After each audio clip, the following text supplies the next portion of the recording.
में हमारा टॉपिक अभी जारी है।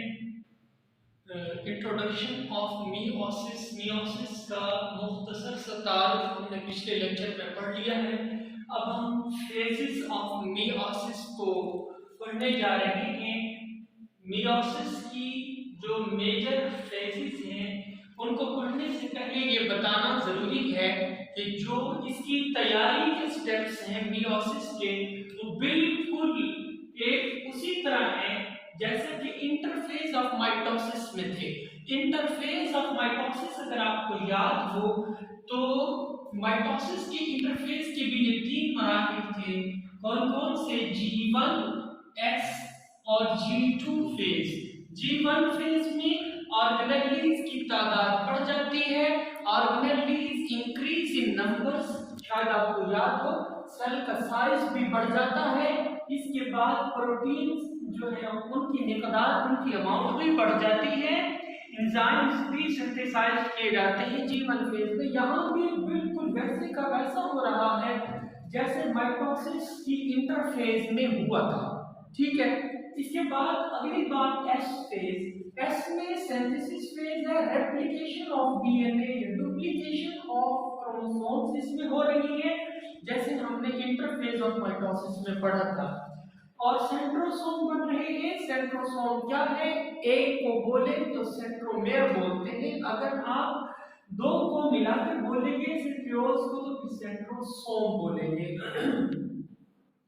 सेंट्रोसोम भी बन रहे हैं और इसके अलावा माइटोकॉन्ड्रिया भी नए बन रहे हैं। ये काम हो रहा है यहाँ तक। और G2 फेज भी ऐसी है जैसे कि माइटोसिस में हुई थी। ये इंटरफेज हमारी हो गई, मतलब क्या हुआ कि इंटरफेज भी जो मियोसिस की इंटरफेज है ये बिल्कुल सिमिलर है to the interphase of mitosis. समझ आ गई आपको? इसके बाद आगे बढ़ते हैं। मेन स्टेप्स जो मियोसिस के हैं वो उसी तरह से हैं जिस तरह आपने माइटोसिस में 2 स्टेप्स पढ़े थे, साइटोकाइनेसिस और कैरियोकाइनेसिस। यहाँ भी वही बात है कि 2 स्टेप्स हैं, साइटोकाइनेसिस, कैरियोकाइनेसिस। 2 स्टेप्स में मियोसिस भी 2 स्टेप्स में ही होती है। कैरियोकाइनेसिस में जो है हमारे पास न्यूक्लियस की डिवीजन होती है, साइटोकाइनेसिस में सेल डिवीजन, तो वो साइटोप्लाज्म की डिवीजन होती है हमारे पास साइटोकाइनेसिस में। हम डिटेल पढ़ने जा रहे हैं कैरियोकाइनेसिस यानी न्यूक्लियस की तकसीम। मियोसिस के अंदर न्यूक्लियस की तकसीम को 2 फेजेस में फर्दर तकसीम किया जाता है, pmat1 एंड pmat2। मतलब क्या हुआ इसका? Prophase 1, metaphase 1, anaphase 1, telophase 1। एक मरहला ये होगा मियोसिस का। दूसरा मरहला, एक बात याद रखिए, जो pmat फेज है 1, pmat1 जो मियोसिस की pmat1 है, ये मियोसिस की दोनों फेजेस लिखी हुई हैं। मियोसिस की जो pmat1 है ये रिडक्शन फेज है। इसमें क्रोमोसोम्स जो है वो कम होते हैं, इस वजह से यानी वो एक दूसरे से अलग होते हैं और कम होने की वजह से इसको रिडक्शन फेज भी बोलते हैं pmat1 को। और pmat2 जो होती है यानी prophase 2, metaphase 2, anaphase 2 and telophase 2, ये बिल्कुल सिमिलर होती है, एक जैसी होती है, सिमिलर टू माइटोसिस। ठीक है, जो pmat2 है वो माइटोसिस जैसी ही होती है, जैसे वहां पे हुआ था प्रोफेज, मेटाफेज, एनाफेज, टेलोफेज, इसमें भी वैसा होगा। लेकिन ये दूसरे मरहले में हो रही है इसलिए सेकंड इसको नाम दिया। Prophase second, metaphase second, anaphase second, telophase second. ये सारे के सारे मराहिल सिमिलर टू द माइटोसिस होंगे। समझ आ गई यहां तक? इसके बाद मैंने यहाँ डायग्राम बनाई है। इस डायग्राम में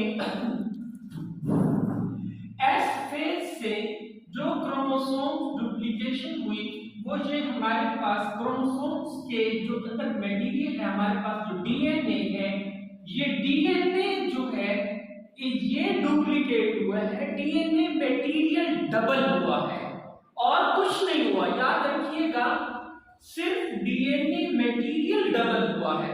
समझ आ गई आपको? इसके बाद यहां देखिए, ये क्रोमोसोम नंबर 1 है, ये क्रोमोसोम नंबर 2 है। अगर इन दोनों की बात करें तो ये आपस में सिस्टर क्रोमैटिड्स हैं। अब ये दोनों क्रोमोसोम्स आपस में क्या है बेटा? Homologous chromosomes. ये होमोलोगस क्रोमोसोम्स हैं, ये दोनों से एक जैसे है ना, मिलते जुलते, इस वजह से होमोलोगस क्रोमोसोम्स कह रहे हैं। अच्छा जी, अब ये वाला स्टेप यहां तक ये मियोसिस 1 का है। इसके बाद हमारे पास मियोसिस सेकंड आती है। मियोसिस 1 में होता क्या है कि इन मियोसिस 1 होमोलोगस क्रोमोसोम्स, यानी ये दोनों होमोलोगस क्रोमोसोम्स सेपरेट, ये अलग होते हैं and produce 2 daughter haploid sales, और 2 डॉटर हैप्लॉइड सेल्स बना देते हैं। एक ये हैप्लॉइड सेल बन गया, एक ये हैप्लॉइड सेल बन गया, दोनों डॉटर हैप्लॉइड सेल हैं। क्योंकि देखिए इसमें भी नंबर ऑफ क्रोमोसोम्स इससे आधे हैं और इससे आधे हैं, यानी क्रोमोसोम्स यहाँ पेयर की सूरत में नहीं है, इस वजह से ये हैप्लॉइड डॉटर कह रहे हैं हम इनको। हैप्लॉइड डॉटर सेल्स बने। कितने हैप्लॉइड डॉटर सेल बने मियोसिस 1 में? हमारे पास एक तो ये हुआ, दूसरा ये हुआ। ये वही बात साबित हो गई कि मियोसिस 1 के अंदर होमोलोगस क्रोमोसोम्स, ये होमोलोगस क्रोमोसोम्स सेपरेट होते हैं। ये देखिए, एक इधर चला गया, एक इधर आ गया, सेपरेट हो गए। ये देखिए ना, एक यहां तक पहुंचा, दूसरा यहां तक पहुंचा, ये सेपरेट हो गए। सेपरेट होते हैं तो क्या करते हैं? And produce 2 daughter haploid sales.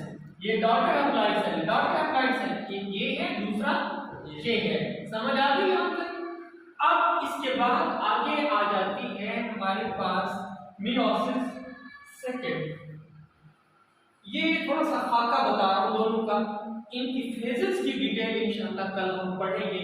यानी बी प्रोफेज 1, बेटा फेज 1, एनाफेज 1, टेलोफेज 1 का इनकी डिटेल पढ़ेंगे।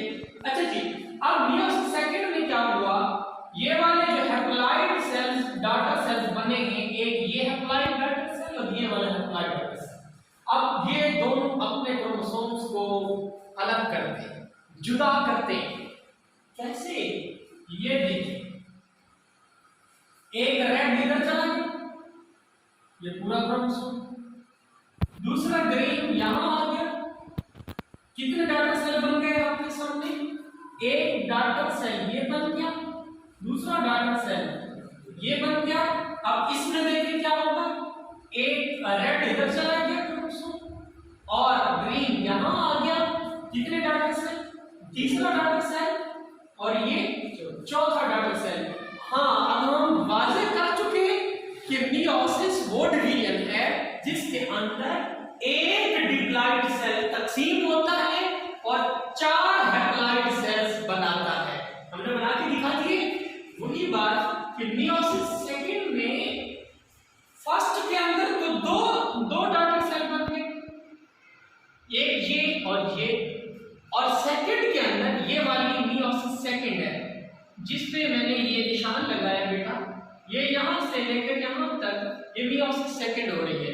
मियोसिस सेकंड में क्या हो रहा है कि 4 हैप्लॉइड डॉटर सेल्स पैदा हो रहे हैं। एक ये वाला, ये दूसरा, ये तीसरा, ये चौथा। अब हमने वाजे कर दिया अपनी डेफिनेशन को कि ऐसी सेल की डिवीजन जिसके अंदर क्या होता है, सेल की ऐसी तकसीम जिसके अंदर डिप्लॉइड सेल तकसीम होता है और कितने डॉटर सेल्स बनाता है? 4 हैप्लॉइड डॉटर सेल्स बनाता है। इस तरह की तकसीम को मियोसिस बोलते हैं। इंशाल्लाह मियोसिस की जो फर्दर फेजेस हैं ये हम अगले लेक्चर में डिस्कस करेंगे। और ये लेक्चर देखने वालों से सबसे रिक्वेस्ट है कि मेरा चैनल सब्सक्राइब कर दीजिएगा। Thank you so much.